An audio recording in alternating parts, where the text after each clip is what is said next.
ating ginugunita, ating inaalala ang kwento ng banal na Eukaristiya.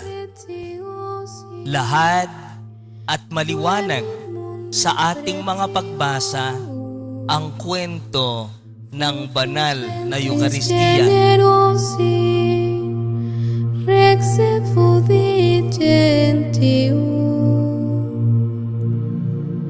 Halaw sa lumang tipan kung paanong aalalahanin nila ang mapanligtas na gawain ng Diyos para sa mga Israelita.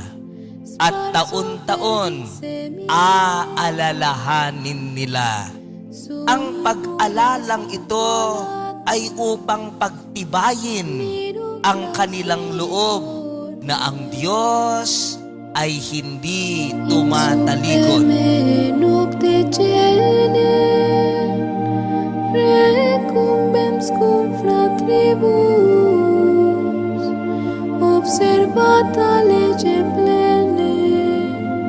Inaalala natin ang pagtatatag ng banal na Eukaristiya upang tayo'y iugat sa pagkakakilanlan sino ako bilang Katoliko.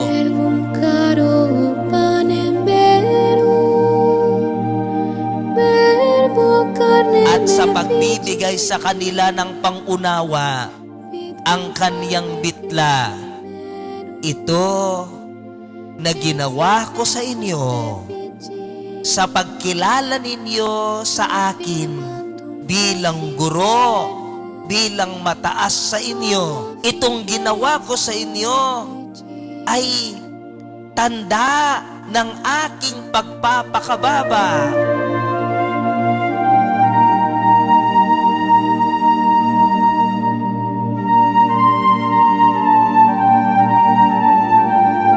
Pinili ng Diyos sa kabila ng lahat, sa kanilang karukhaan, sa kanilang kahinaan, pinili sila ng Diyos.